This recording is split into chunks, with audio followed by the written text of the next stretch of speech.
Assalamualaikum warahmatullahi wabarakatuh. Jumpa lagi para pendengar Pelita Ilahi yang dianugerahi kasih sayang ilahi. Hari ini insya Allah ta'ala akan disampaikan berkenan dengan memahami pentingnya sholat.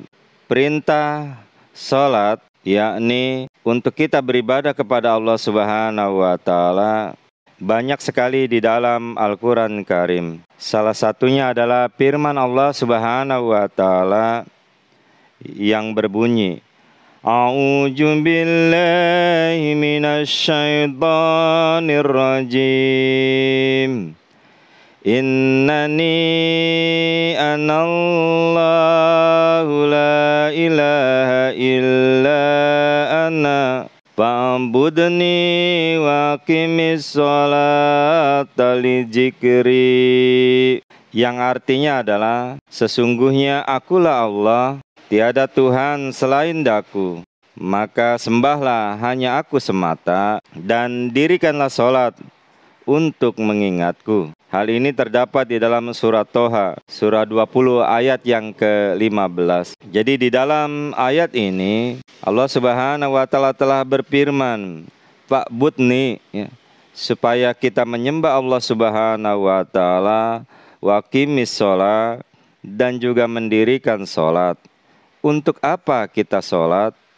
Dikatakan li dzikri, yaitu untuk mengingatku, yaitu mengingat Allah Ta'ala. Berkenaan dengan arti bacaan dan gerakan sholat, itu tidak kita jumpai di dalam Al-Quran.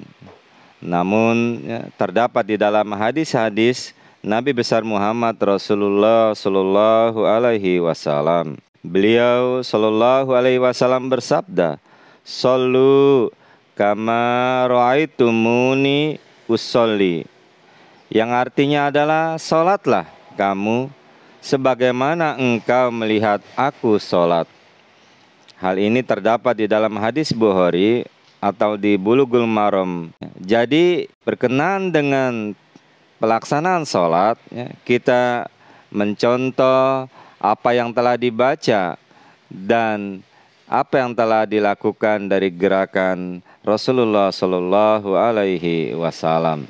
Lalu kita juga memahami bahwa salah satu rukun Islam yang harus kita laksanakan adalah mendirikan sholat. Sholat adalah satu sarana komunikasi kita dengan Sang Khalik dan kunci kedekatan kita dengan Ilahi yang Maha Pemurah dan yang Maha Penyayang, yang dengannya dapat mengakibatkan segala perkara dan urusan dunia akan menjadi mudah, apalagi urusan kerohanian atau agama. Ringkasnya, kita hendaknya selalu ingat bahwa sholat adalah sesuatu yang mengakibatkan setiap kesulitan akan menjadi mudah dan semua bala bencana musibah akan menjauh dari diri kita, insya Allah. Tentunya sholat kita itu harus menjadikan kalbu kita mencair dan jatuh ke hadapan singgasana tauhid ilahi, lalu panah sedemikian rupa sehingga seolah-olah mengalir ibarat air rohani menuju sasarannya dan membersihkan karat-karat dosa. Para pendengar Pelita Ilahi yang dianugerahi kasih sayang ilahi, di dalam sebuah hadis Bukhari dikatakan, yakni Abu Hurairah meriwayatkan bahwa dia mendengar Rasulullah Shallallahu Alaihi Wasallam bersabda, katakan padaku bila ada suatu aliran sungai di depan pintumu, di mana engkau mandi 5 kali sehari, apa yang hendak engkau katakan? Apakah itu akan meninggalkan suatu kotoran? Mereka para sahabat menjawab, tidak ada satupun kotoran tertinggal ya Rasulullah. Maka Rasulullah Sallallahu Alaihi Wasallam selanjutnya bersabda, inilah perumpamaan sholat 5 waktu, yang dengan itu Allah Ta'ala menghapuskan seluruh kesalahan.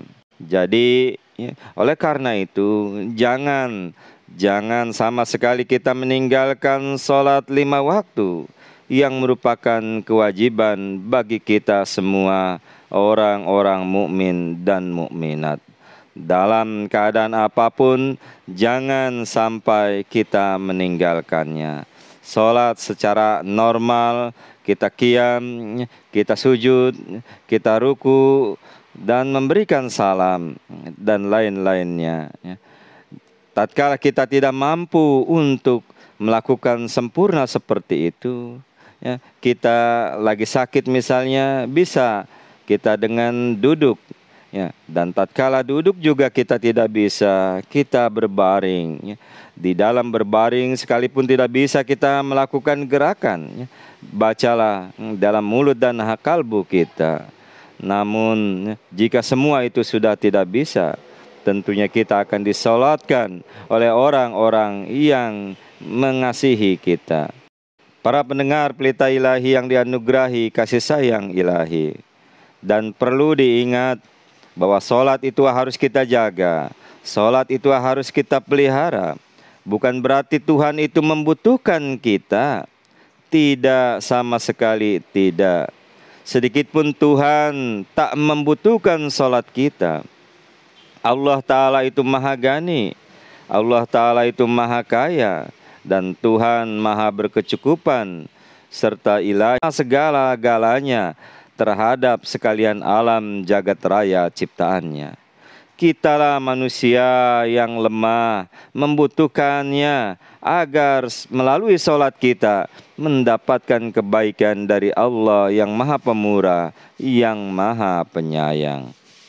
Oleh karena itu, sholat yang kita dirikan siang dan malam, haruslah kita mengerti dan mengetahui apa yang kita baca dan kita mohonkan di dalam sholat, berjumpa dengan ilahi. Maka kita harus paham apa yang kita baca dan mengerti arti bacaan dalam sholat, guna harapan kita dapat tersentuh dan lebih terasa dekat dengan ilahi. Di dalam sholat, Imam Mahdi wa Masih Maud, pendiri Jemaat Ahmadiyah, menyampaikan, sholat tidak bisa diganti bacaannya yang ada dalam bacaan Al-Quran atau bahasa Arab yang telah diajarkan oleh Nabi besar Muhammad Rasulullah SAW. Tetapi dalam sholat kita bisa berdoa di dalam bahasa sendiri, yaitu bisa di dalam sujud terakhir kita. Semoga Allah Subhanahu wa Ta'ala senantiasa memberikan karunia, berkat untuk kita senantiasa dapat mendirikan sholat. Amin. Allahumma amin. Wassalamu ala manittaba'al huda wa akhiru da'wana anilhamdulillahi rabbil alamin. Assalamualaikum warahmatullahi wabarakatuh.